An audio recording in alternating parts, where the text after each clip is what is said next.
Good afternoon. We're following some breaking news in Douglas County. West Metro says 4 children fell through the ice at Crystal Lake Park. That's just north of Roxborough State Park. Firefighters say 3 of the kids got out thanks to neighbors who helped them. A dive team had to pull out the 4th child. We don't know how that child is doing at this time. West Metro says the child is on the way to the hospital. We will update the story as we learn more.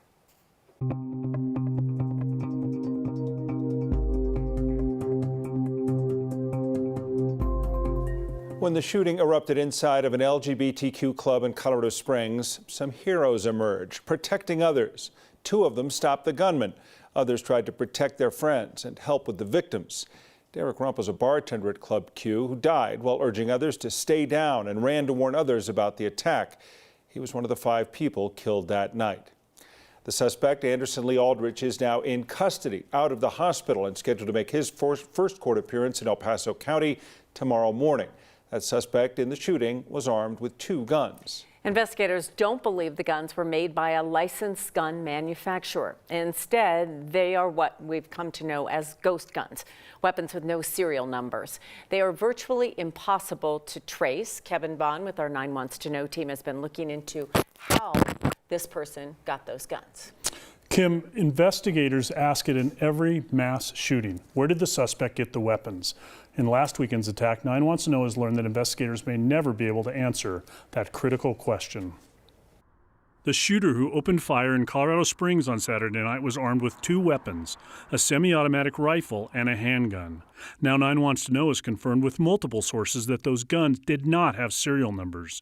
And even though it appears they were not made by a traditional gun manufacturer, former ATF agent John Reisenhover says they look and operate just the same. You'd be hard-pressed if you didn't know what you were looking for to see the difference in a so-called ghost gun compared to a traditionally manufactured by a reputable manufacturer. President Biden announced new rules earlier this year aimed at cracking down on people manufacturing untraceable guns, but there are still tens of thousands in circulation. It's important to note that it is perfectly legal to manufacture a gun for personal use, though obviously it was illegal to use a gun like this in this attack. Let's talk about that investigation, though, as far as the manufacture of this gun or these guns.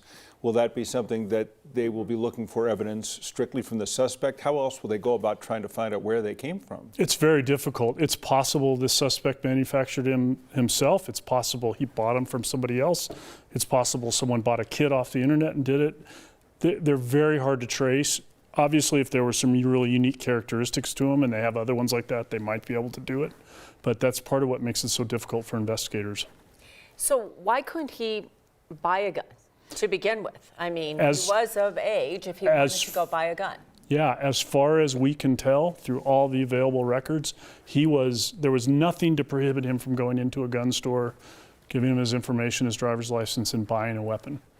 We've found no records that suggest he was prohibited from doing that. But in this case, you're saying 9 Wants to Know has learned that these guns were not of that type. They were not made on an assembly line by a licensed manufacturer and sold in a gun store. No, they were made from parts or kits or 3D printed or something. Unfortunately, we hear that too often in some of these cases. Yeah, learning more every day. Kevin, thanks for bringing us the latest. Yeah. We've heard from so many people who say Club Q was a safe place, the center of the LGBTQ community in the Springs for nearly 2 decades, and they really hope it will come back. But they say this violence shows there is a larger need in the community. 9 News reporter Cole Sullivan is joining us from Colorado Springs, where today, Cole, some of the sadness gave way to anger and actually calls for action.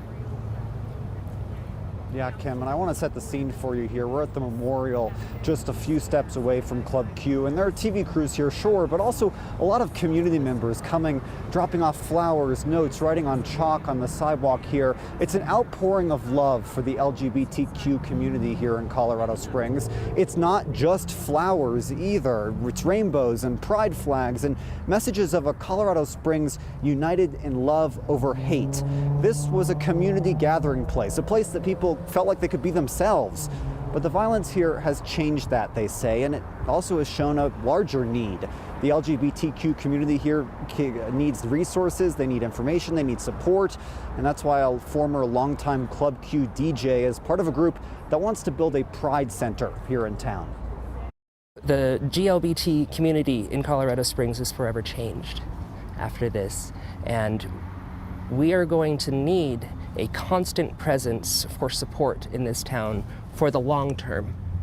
And so helping to start a Pride Center is going to complete that vision, I believe. There is also anger in this community. About a dozen people showed up to the city's first council meeting since the shooting this morning. They asked the politicians there to do something, provide more support for the LGBTQ community, condemn messages of hate, and work to strengthen the city's gun laws. The activists I spoke with say they're not convinced that message got through, and that's why they say it is so critically important to have this huge outpourings of support at memorials like this to show the community support for the community here in Colorado Springs. And you know, when you reference some of the flowers and the notes, it's so interesting. The people that have come by, not just to pay their respects, but really spend time there and read a little bit and spend quality time at that site. And write these notes that are so heartfelt, Kim, right? These are personal notes as if they're delivering it to a person out here for the whole world to see. Well, in most of these cases, they make sure they collect them and put them somewhere, and maybe that is a Pride Center where they need to document all this. All right, thank you, Cole. Over the course of 3 days now, people around the world now know who Richard Fierro is, and that includes President Biden. Fierro, of course, one of the two heroes who stopped the Club Q gunman. President Biden called him today, thanking Fierro for the lives that he saved. Fierro was there that night at Club Q with family members. His daughter's boyfriend, Raymond Green Vance, was one of the 5 people that was killed. The other hero being recognized is Thomas James. He was hurt Saturday night and is still in the hospital. Both James and Fierro are veterans. James served in the Navy, Fierro an Army veteran. This morning, the owners of Club Q appeared on CNN to meet Fierro, and during the appearance, the co-owner, one of them, was asked about the rise in anti-LGBTQ rhetoric across the country, particularly from politicians. And I think that politicians need to understand that this is bigger than them getting votes, them making up lies about the LGBT community when they don't understand it, is sad, just so they can get a point across. They're taking our lives and our safe spaces to push their agenda through. Nick Grzycka went on to say that the rhetoric is tearing LGBTQ communities apart and that politicians are helping to, quote, drive the narrative. They can also help to stop it. Colorado's red flag law was not used in the previous case involving the shooting suspect. We've been talking about this for a couple of days. He was arrested last year after threatening to blow up the house his mother was living in, but that case was dropped, so the record was sealed under the state's law. Democratic Senator John Hickenlooper talked about the law's shortcomings and some fixes to make it more effective. The red flag laws are efforts to try and bring the community together, the country together, to say, all right, what are things we can do to try and make this a safer environment? And obviously, the implementation was not perfect in this circumstance, far less than perfect. It was a failure by any measure. This morning, Hickenlooper proposed creating an agency similar to the National Transportation Safety Board that regulates guns and investigates concerns in a more uniform fashion without taking away gun access. Barrett Hudson was one of those at Club Q on Saturday night. He says he saw the shooter as he walked in the door. As soon as the shooter started to fire, Hudson says he started running but was hit 7 times in the back. Saturday night, I thought I was dead. My last phone call was to my father, and what was that I call thought like? I was dead Saturday night. Hudson says he was able to get across the street to a 7-Eleven where people were able to call for an ambulance. He says he had to jump over a fence and go down a ramp to get away from the shooter. If you want to donate to the victims and the people closely impacted by the Club Q shooting, the Colorado Healing Fund has been activated. It's a method to donate in a secure way that will go to the people impacted and their community's long-term recovery. We have all the details on 9news.com.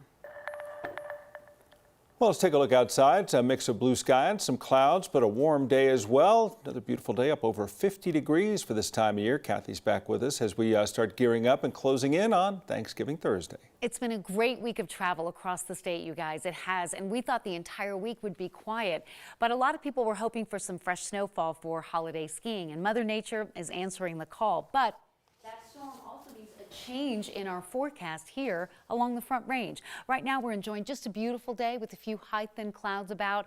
We have great visibility, decent travel across eastern Colorado, and temperatures above average and seasonal for many areas. 51 in Denver, but 62 in Lamar and 40s in the high country.